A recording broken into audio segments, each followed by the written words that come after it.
This video is just a tribute to my journey into becoming a clown, to becoming the supreme stomper, to becoming the person who wears the red nose better than the rest of them. You will not be surprised to hear that it starts at community theater.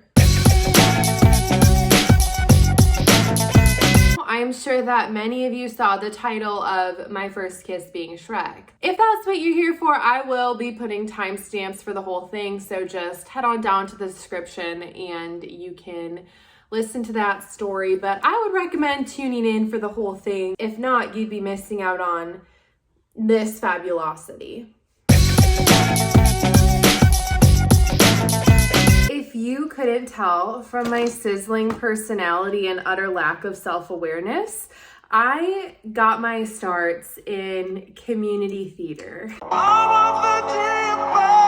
I really liked doing theater. I was just having a fun old time with it, being zesty, being fabulous, all the above. And I actually ended up popping off because I went on a few auditions back in my day, and one of them was for a PBS kids cooking show, and I ended up in the final callbacks for it. Did I get it? No. That was probably the first and last time I've had a real God complex, because it fully became my personality for several years following the event. I loved theater so much, and I committed to that part so nearly and dearly that I actually borderlined as a furry in my 4th grade musical. Now let's just quickly discuss why are we doing to make a video? Miss Mia, you show up with uneven eyeliner and poorly blended foundation. Why are we doing to make a video? Well, here's why. Because I did take several makeup classes. Specifically, my mind harkens back to this one moment in makeup history. It gives me a lot of feelings, a lot of sensations that aren't entirely positive. But I thought, let me recreate this in a way that doesn't look like I'm trying to audition for Cirque du Soleil. I personally don't have blue eyeshadow. Anyways, back to community theater. I made myself a script so that I would have some traction and not be tangenting every 5 seconds. That's right, tangent. I bet Mr. Smith from sophomore year geometry is really proud of me.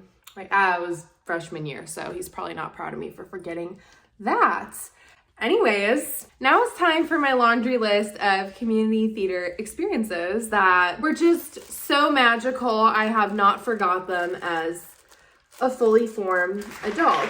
But one of these things that altered my ocular capabilities was being told at age 16 I had a character face and that I was not pretty enough to play a lead. Now, before anybody gets on my Tucasta again and says, I'm in the entertainment industry, rejection is part of the entertainment industry, you need to grow up. Yes, Buster Jones, I know what rejection is, okay? That's why I don't have a love life.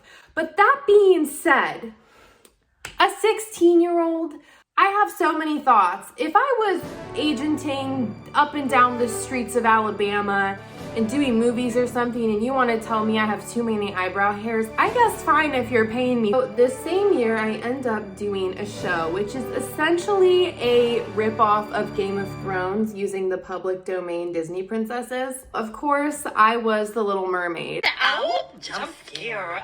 They certainly had me as a 16-year-old flopping around in what had to be the skimpiest bikini on planet Earth. This was like the predecessor to the new Skims one that's out. That's literally the size of a Tostitos chip. I'm not saying this in a way of trying to shame people for what they wear, but what I'm saying is as a 16-year-old, I didn't feel super comfortable having my out for all of these fathers of these toddlers that were also in this show about princesses murdering one another. So, you know, that was interesting. An adult in the ensemble would come up to me and say, I had no life behind my eyes. Where do I go from that? Something more constructive, like, here's maybe what we could do here, da-da-da-da-da, but if there's no life behind my eyes, sweetheart, get me to the defibrillator. These sparkles also have the staying powder of reality television. Nothing is sticking.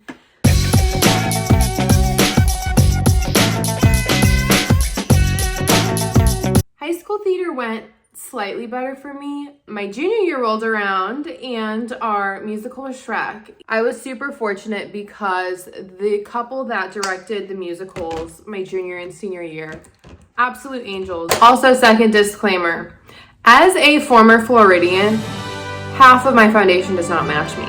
And you know what? I pay money for it, so it's being used.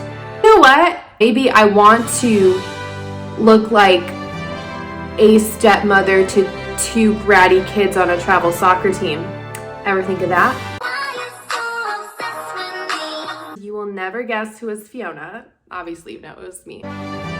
This is a story of my first kiss because, trust and believe, it was not as simple as just a minute smooch. It was a whole epithelial saga. For those of you who were theater kids in high school, I think you will understand there's always at least one guy who has this Mormon sister wives air about him where the girls are just obsessed and borderline worship the man. And that man ended up being Shrek. Now, actually, for the record, I was not on the train station with everybody else. I actually kind of beefed with him because we had a winter concert. It's called Madrigals, and essentially everybody dresses up in these really pretty medieval costumes and sings these songs. And during, I don't know if it was opening night, but one of the nights he said something that wasn't really nice to me about my singing, and because of that, I didn't actively have it out for him, but I really didn't like him either. In Shrek the musical, and also in Shrek the movie, in case you are an uneducated swine, I'm just kidding. Shrek and Fiona have this magical kiss because she's an ogre and the true love's kiss, so on and so forth. Well, I remember reading the script and feeling my jaw drop to the Antarctic region because me, at age 16, had never been kissed before. And whether it was the fact that I dressed like a Mormon or the fact that these boys were just so intimidated by the fact that I was always humming show tunes, I hadn't been kissed. I was like, I cannot have my first kiss be with this man that I just cannot stand. And I was just hoping and praying for some miracle. I was hoping for whoever was gonna jump through the windows and just give me a good old smooch. You know, like the movies. Here's where it gets a little bit messy. At one of the rehearsals, the guy that was Shrek had said something to one of the underclassmen that maybe bordered on a little bit weird. In the moment, it passed, it whatever. But because he had said that, I think I went over to one of the girls because I was friends with them. I said, you know, I really don't want this to be my first kiss. I just cannot stand the man. Like, he's getting on my nerves. Because not only had he said something about my singing earlier in the year, I have just had to stand through 2 months of rehearsals with this man and half of the theater department acting like sister wives. And I felt like I was gonna go crazy. Rehearsal ends, nothing happens, cool. So we have a Shrek group chat on Snapchat. Now, I'm no longer a member of the snapping chat. It just really spiritually tormented me. But at the moment I was. So my one friend that I had talked to when he said the thing that was creepy was Snapchatting her other friend a video because they were talking about the weird thing that he said. Anywho, she thought she was sending this video to her friend. And she was basically talking about how she feels so bad for me because my first kiss is Shrek and I absolutely cannot stand the man and I just am so dreading it. I think he's horrible and all that. And instead of sending it to her friend, she sends it to the Shrek group chat. I think I'm ready to jump out the window.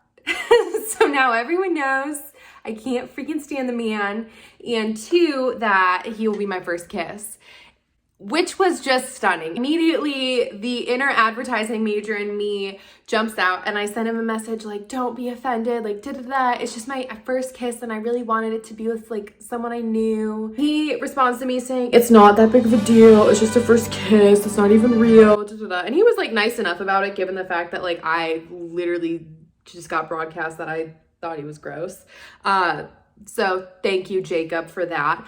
And sidebar, this guy, nothing against him. High school rivalry. He is not a piece of poop or do interesting, cool kicks. He's not one of those. I think he's currently doing a master's program for viola, and he has a girlfriend. They're very cute together. So like, all best of wishes to him. I was putting off, especially before, but especially after that whole debacle happened, I was putting off this kiss like you would not believe.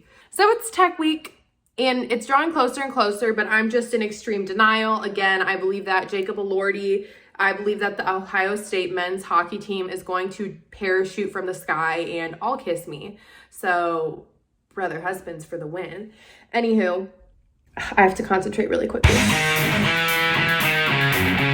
We open on a Thursday and it's just Tuesday of that week. Again, I'm just placating any thought that this has to happen. And we're just doing a run through with the orchestra. So again, I'm completely unsuspecting. The Shrek makeup is on this guy. He doesn't have the nose, but he's got everything else.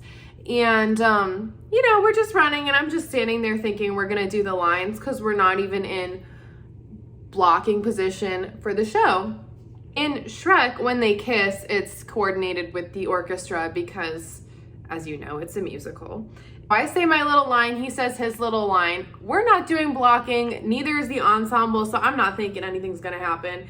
And then the director, he's like, okay guys, do it. And I was like, now? I had to kiss this man.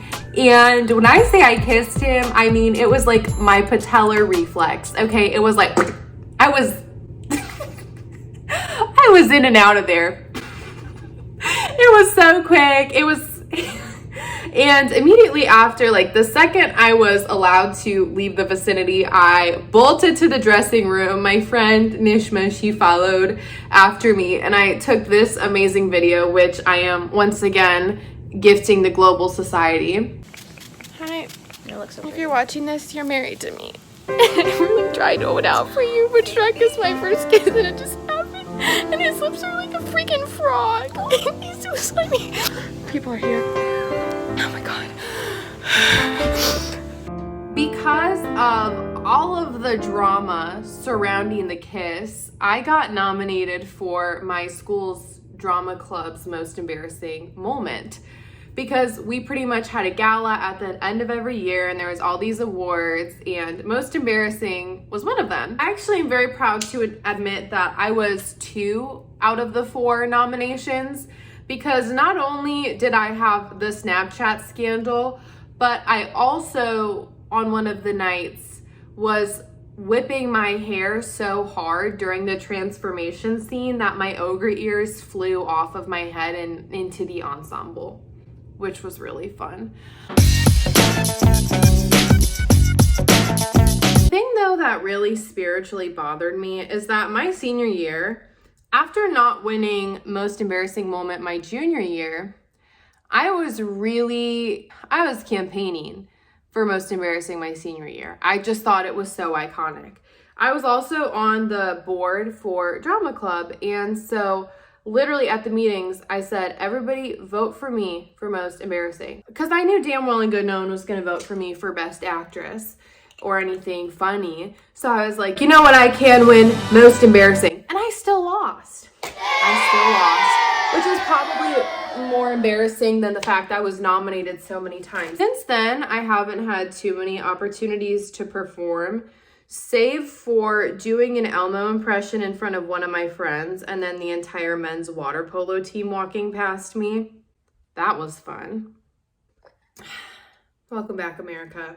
So that about finishes up this whole situation moment type deal. And I really hope there was some solace if any of you have been also traumatized by community theater. I have not started a hotline yet, but I will.